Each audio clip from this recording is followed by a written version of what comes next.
the whole point about Trigger was not actually trying to get people angry. It was about putting a sort of little bit of surrealism into someone's day. The one I've loved the most, and this will probably appeal to you as an ex-government minister, but I was always looking for somewhere to do new stuff.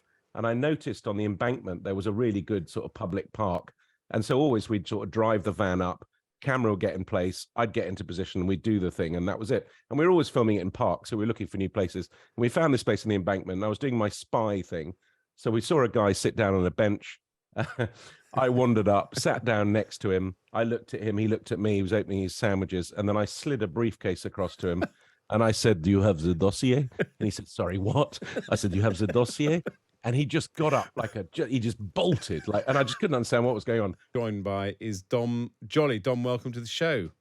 Thank you very much. That was a very niche tune to show. I mean, normally people play my theme tune, which is Connection by Elastica, but that was actually by the Mighty Faithless, and I used that over my spy clip, and the singer of that, Maxi Jazza, just died, so it's very sad. Oh, yes, I saw that. I think his funeral was today, in fact. Yeah, so that was actually a very apt choice. I think we're going to play lots of sketches throughout this because it was obviously a fantastic show. But first of all, I want to talk about why you're on our show, because actually you're on for a very serious reason. You are a serious person, which is about your campaign you're launching with the Trussell Trust and Tesco Mobile, which is about, the Trussell Trust we associate with food banks, but this is really about digital banks, because we don't think about the digital deficit that a lot of people suffer because they can't afford the things that perhaps you and I take for granted, like paying our mobile phone bill.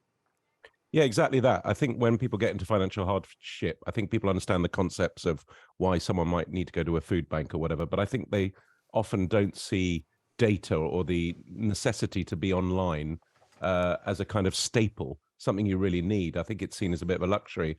And actually, of course, it isn't. And to highlight that, Tesco Mobile got me to go offline, basically lose my phone and not have any access to How long was that for?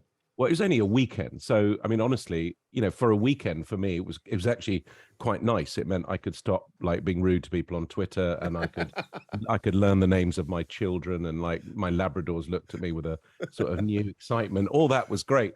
But that's, that's a jokey thing in the sense that it was just a weekend. But actually what it really made me realize really quickly is what sort of mission creep we've almost had on life online, in that almost everything now in life to sort of get on with your daily life involves you having to be online, from really simple things like, restaurants don't even do menus anymore. You have to sort of scan them, to using your ID, to paying using your cards online, doing kids' homework, it allows you to be online. And then other things, just the sort of the communication aspect of being on social media, keeping in touch with people. So what's really interesting about this is that I think if you are going through financial hardship and you're not able to get online, afford data, not only does it make life just increasingly difficult for you, but it also isolates you a lot. Is the trust? Are there ways to donate data, as it were, or donate mobile phone?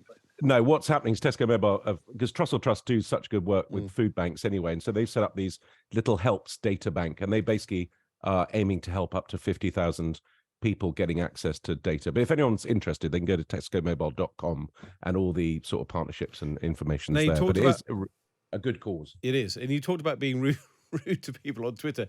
Do people still come up to you and shout at you holding out their mobile phone? Honestly, I'd say six, 7 times a day, someone will shout hello at me very loudly. And I still, after 20 years, don't really have a great answer. I just go hello back. It's such a sad, it's such a sad catchphrase to have. Hello. Supermarket. Oh, Christ. Supermarket. It's not giving you PTSD, is it? No, not really. But it's just, I always think Trigger Happy doesn't work brilliantly on the radio, apart from anything else. But we're going to make it work. We're going to make it work. What's weird about Trigger Happy and the mobile is that the mobile for me, the big mobile was, well, firstly, it was me trying to stop people behaving like that on mobiles, because it just irritated me so much. But secondly, the mobile itself was such a different thing to the rest of Trigger Happy, because it was big and in your face and shouty, whereas most of Trigger Happy was me having a nervous breakdown dressed as a squirrel to some lovely music. But it was brilliant for me, because it meant every time that Nokia ringtone went off, it was like a sort of subliminal marketing for Trigger Happy. So I'd like to say I thought that through, but I didn't. It is funny. It's like another age when the mobile phone was still weirdly, even though we all had them in those days, pretty exotic. But you also, it was a bit like Candid Camera Trigger Happy TV, wasn't it? You must have got into trouble doing these kind of stings on people. Yeah, I mean it's interesting. Candid Camera actually originally was, I actually thought, quite pure and quite nice. And then when I grew up in the 80s, watching things like Game for a Laugh and Jeremy Beadle, it was all a bit cheap, I think, and a bit nasty. And I kind of always felt that Hidden Camera, like, I hate the word prank because I'm a bit poncy that way. I think Hidden Camera is an art form, but I think it's always been seen as the lowest rung in comedy. And I really wanted to make something sort of beautiful with it, if you like. But yeah, I got into a lot of trouble. I've never got punched yet, which a lot of people are very disappointed by. I know. I'm not I think disappointed. I'm thankful, but I am amazed. Yeah, well, I'm quite good at retreating fast, should I get in trouble. But also, the whole point about Trigger was not actually trying to get people angry. It was about putting a sort of little bit of surrealism into someone's day. The one I've loved the most, and this will probably appeal to you as an ex-government minister, but I was always looking for somewhere to do new stuff. And I noticed on the embankment there was a really good sort of public park. And so always we'd sort of drive the van up, camera would get in place, I'd get into position, and we'd do the thing, and that was it. And we were always filming it in parks, so we were looking for new places. And we found this place in the embankment, and I was doing my spy thing. So we saw a guy sit down on a bench. I wandered up, sat down next to him. I looked at him, he looked at me, he was opening his sandwiches, and then I slid a briefcase across to him. And I said, "Do you have the dossier?" And he said, "Sorry, what?" I said, "Do you have the dossier?" And he just got up he just bolted, and I just couldn't understand what was going on. So I turned around to Sam, who was hiding in the bushes filming me.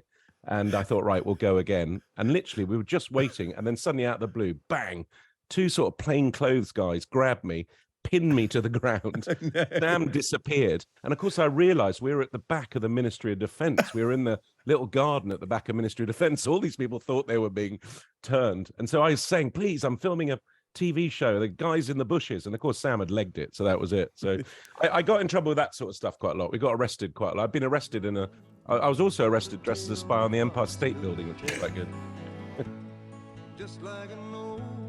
No, this is another one that brings us memories of Trigger Happy. Sorry to take you on this memory lane trip. This is like a sort of weird Desert Island Discs. So this is they're very long, your music clips. My producer loves music. He said, "Hey, well, so do I." Tell us about this. So this is Gordon Lightfoot, and If You Could Read My Mind, and I didn't normally put music that was literal on top of jokes, but this was me as a sort of portrait, one of those portrait artists sitting in Trafalgar Square, and basically people would sit down opposite me, and then I would either sit there having a nervous breakdown or just writing I can't cope anymore, or I'd just disappear. I was just always doing stuff that you weren't expecting. But the great thing about that was music was such a massive part of Trigger Happy, and I was just so into it. And that was the most requested track on all of Trigger Happy. And I didn't know much about Gordon Lightfoot. I didn't think he was a big deal. And I assumed he was living in some log cabin somewhere in Canada. And I thought I had dreams of, re-recording the song, and we'd make a video and we'd take it to Christmas #1. And we sent it off to his manager, and we didn't hear for ages, and Christmas was fast approaching, and we didn't get any answers. So finally I rang and I got through to the manager. I said, "Look, what's going on here? I don't think you understand. I think we could get a Christmas #1 with it. Has Gordon seen it?" And he said, "Yes, he has." And I said, "Well, what does he think?" And he said, "It's a no, I'm afraid." And I said, "Why?" He said he saw the show, he just thought it was crap. So I'm like, "Oh." That is so crestfalling making. Well, yes, but of course now I realize that Gordon Lightfoot, that song, I think, is one of the most covered songs in the history of the world. Gordon, my wife's Canadian, so I now know that Gordon Lightfoot is just massive. So he was just not interested in some idiot from England ringing up to see if he'd record some stupid cover. But when great. You say it's the most requested song, what viewers would write in and say, "Please use this song more"? Well, no. I mean, firstly, I had soundtrack albums for it, and all 3 soundtrack albums for the 2.5 series really went absolutely massive. But it was the one that people, because this was before Shazam and stuff, so that was the one that people most wrote in saying, "What is that song?" Oh, I see. How interesting. Yeah, it was quite cool. And also, obviously, I do a lot of research for my show. I can see that. You speak fluent Arabic and fluent Czech. Not fluent Czech. I speak fluent French and pretty good Arabic and not bad Czech. Yeah, because You grew up in didn't. Beirut, so that I bit. did. Yeah, Beirut. So Czech was not from Beirut. So everyone in Lebanon is kind of trilingual when you grow up there. But I grew up on the Christian side, and Maronite Christians in Lebanon don't see themselves as Arabs, so they don't like speaking Arabic. So my French was a lot better because all my mates were Maronite Christians. But I do speak enough Arabic to get by. And then I did my life the wrong way around because I was quite serious to start with. I used to work in Parliament. I used to work for House to House, the sort of political program, and then I worked for ITN as a producer. I worked for Roth's Parliamentary Profile, so I probably profiled you at some stage. I remember Ross. And I yeah, remember Ross Parliamentary they were Profiles. such odd books that Yeah, they were well, just there's fantastic. incredibly bad sketches of MPs. Just terrible. Yeah. They were So anyway, I did all that, and then when I got fired from ITN, I got fired because I did a piece to camera in which I was interviewing David Mellor, and I got someone to kick a football and it hit him in the face, and I got fired. So I didn't ask them to do that. Anyway, long story short, but I went off. I was a diplomat in Prague. Just as Imagine if those Czechoslovak- plainclothes officers had found out you could speak Czech. I Dom know. Joly, you've been absolutely magnificent. I've really enjoyed chatting to you and finding out so much about you. And take your trip down memory lane, but you're doing some great work here today. And thanks so much for coming on the show. Really loved having you. Brilliant. Thanks a lot, Ed. Cheers. This is Ed Vasey on Times Radio in association with Yesterday, available on Freeview Channel 27 and UK TV Play. In a moment, I'll be joined by Patrick Kidd with a preview of tomorrow's Times Diary.